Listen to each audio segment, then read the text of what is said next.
আসসালামু আলাইকুম সবাইকে নতুন একটা ব্লগে আপনাদেরকে স্বাগতম। সকাল সকাল খিচুড়ি রান্না করে ফেলেছি, মুগের ডাল, বুটের ডাল, গরুর মাংস দিয়ে আর বেশি করে কাঁচা মরিচ দিয়ে ঝাল ঝাল খিচুড়ি। মাখা মাখা, আমার মাখা মাখা খিচুড়ি খাইতে অনেক ভালো লাগে। সিটি বের করে প্রেশার কুকারে আমি একটু আলগা করে দিই, জমাট বাঁধা খিচুড়ি আমার ভালো লাগে না। আর এই যে বর চলে গেল, খাওয়া দাওয়া করে আমি এখন খেতে বসেছি। খিচুড়িতে অনেক সুন্দর গন্ধ বেরোচ্ছে, অনেক মজা হয়েছে। কাঁচামরিচ দিয়ে খাচ্ছি আর আমি একটা গরম মশলা গুঁড়া করে রাখি, সেটা ইউজ করি গরুর মাংসের খিচুড়িতে। আমাদের পাশের বিল্ডিংয়ের এই পিচ্চিটা সবসময় কথা বলে, একদিন অবশ্যই আপনাদেরকে দেখাবো। দুপুরে রান্নাবান্না শুরু করবে জন্য কাটা ভাজা শুরু করে দিয়েছি। পুঁইটা কেটে নিলাম, অনেক তরতাজা পুঁই। আর একটা সাজেশন আপনাদের জন্য, সেটা হচ্ছে দোকানদারদের কথায় কখনো কোনো জিনিস কিনবেন না, কারণ দোকানদাররা মানে যেটা পচে যাচ্ছে সেটাই আপনার হাতে ধরাই দিবে, যে তাড়াতাড়ি যেন বিক্রি হয়ে যায়। আমাকে কালকে পুঁই শাকটা ধরাই দিতে চাইছিল কেমন পচা পচা, তো আমি দেখলাম যে না, এটা পচা। পরে আমি একটু তরতাজা পুঁই শাক বেছে নিলাম গাঁটি থেকে। তো এই হচ্ছে দোকানদারদের অবস্থা। আলু আর পুঁই শাক কেটে নিলাম। আর এদিকে রান্না করছি শুটকি মাছ দিয়ে কাঁঠালের বিচির ভর্তা, ঝালঝাল করে, অনেক স্বাদ লাগে খেতে। তো ফার্স্টে কাঁঠালের বিচিটা সিদ্ধ করে নিয়ে পরে পেঁয়াজ রসুন ভেজে ভুনা করে, এরকম করে ভুনা ভুনা করে নিয়েছি মাখা মাখা। তারপরে ব্লেন্ডারে দিয়ে বেটে নিব। আমার আসলে পাটায় বাটা ভর্তা খেতে বেশি ভালো লাগে, কিন্তু আমার পাটা নাই, আমার একটা ছোট্ট পাটা কেনার ইচ্ছা।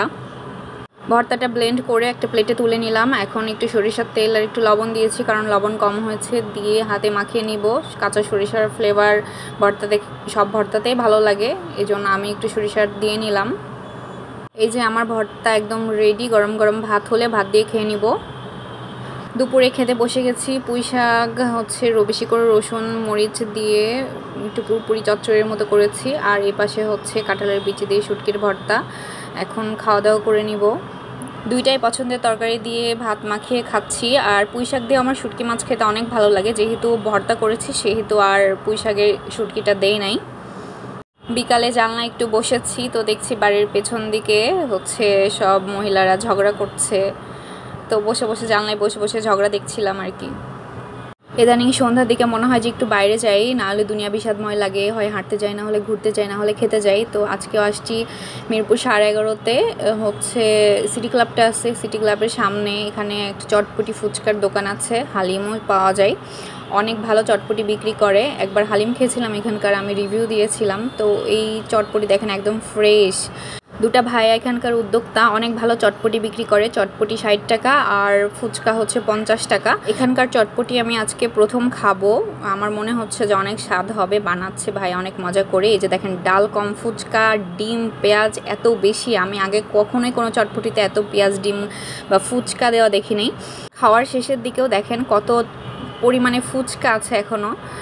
তো অনেক ভালো লাগলো আমার চটপটিটা খেয়ে, 10-এ 10। আপনারা যদি এদিকে আসেন অবশ্যই খাবেন।